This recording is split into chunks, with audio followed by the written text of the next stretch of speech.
So let's talk about put options. I know, the name itself can sound a little intimidating, right? But what if I told you the main idea is something you probably already understand? Something you might even deal with every single year. We're going to break this whole thing down by connecting it to a concept you already know. Okay, just think about this for a second. When you have something really valuable, like your car, how do you protect it from a worst case scenario? You get insurance, right? It's that simple. Just hold on to that very simple, very powerful idea. All right, you've got that idea locked in? Good. Now let's just swap out the car for something else. What about your financial assets, like your stocks? They can also lose value, and sometimes they can lose a lot of value. So, is there a way to insure them against a big price drop? Well, the answer is absolutely yes. So let's really dig into this by building from the ground up, using that car insurance analogy. Seriously, by understanding the simple parts of your auto policy, you're going to see that you've basically got the fundamentals of options down already. Okay, so picture this. You've got a beautiful car. It's worth $100,000. It's a huge asset, right? And the last thing you want is for it to get wrecked in an accident and lose all that value. So, what do? Well, you go to an insurance company and you pay them a fee for a policy. We call that fee the premium. In our example, let's just say it's $3,000 for a year of coverage. That's the price you pay for peace of mind. And what do you get for that $3,000? You get coverage. Now, the insurance company is the one on the hook. They're promising to cover any damages, maybe even up to the car's full value of $100,000. And let's say the worst happens. Bam, you get into an accident. Maybe there's $20,000 in damage. You file a claim, and guess what? The insurance company pays it. You just spent a relatively small fee to avoid a massive financial hit. It's a simple but really powerful concept. Okay, so we've got the insurance model down pat, right? The owner, the insurer, the premium, the claim, we get it. Now for the fun part.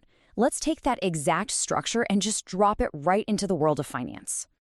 In this slide, this is where it all clicks. Look at this. It's practically a direct translation. Your car, that's now what we call an underlying asset, like a stock. The insurance company, they're the option writer. The premium is still a premium. And the damage you're insuring against is simply a drop in the asset's price. It's the exact same framework, just with new labels. All right, so now we're ready to actually decode the key terminology. But as we go through each of these new words, just keep that car insurance comparison front and center in your mind. It is the secret key that unlocks everything here. So, first up, the put option itself. What is it? It's a contract, and it gives the person who owns it the right, but, and this is super important, not the obligation, to sell an asset at a price you both agreed on beforehand.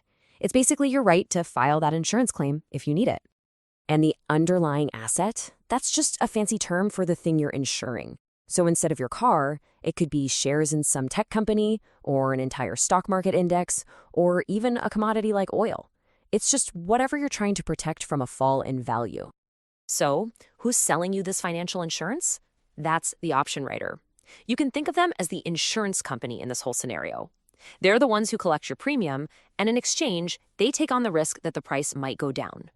The option premium, well, that's just the price tag on the contract. It's your insurance payment. And just like with car insurance, the cost depends on the risk. So if the asset is super volatile or you want protection for a really long time, you guessed it, the premium is going to be higher. Okay, so you've paid your premium. You've got your financial protection all set up. Now what?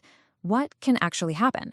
Well, for you, the person who bought the put option, it really just boils down to two simple outcomes. So think of this as two paths you can go down. On the left, the accident happens. The asset's price drops. Your insurance totally pays off. Your option is now valuable because it gives you the right to sell at a price that's way better than the current market price. And the more the price falls, the more valuable your insurance policy gets. Now look at the right side. This is the no accident scenario. The price stays the same, or maybe it even goes up. In that case, you just didn't need the insurance. The option simply expires, and the only thing you're out is the premium you paid. That's it. And this right here, this is probably the single most important thing to remember if you're the buyer. Your risk is completely defined the second you buy that option.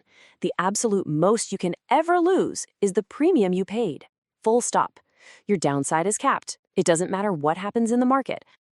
Okay, let's wrap this all up and get to the key takeaway. What have we really learned here about the price of protection? At the end of the day, it's this simple. A put option is just like buying insurance, but for a financial asset.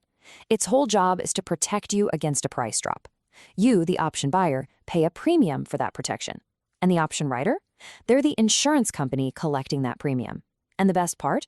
For the buyer, your potential loss is always capped at what you paid for that premium. When you look at it that way, all that complexity just kind of melts away, doesn't it? Which really brings us right back to that fundamental question. Whether we're talking about your car or your stock portfolio, the choice is always the same, isn't it? Is paying a small, known price for protection worth it to you? That's really the heart of what a put option is all about.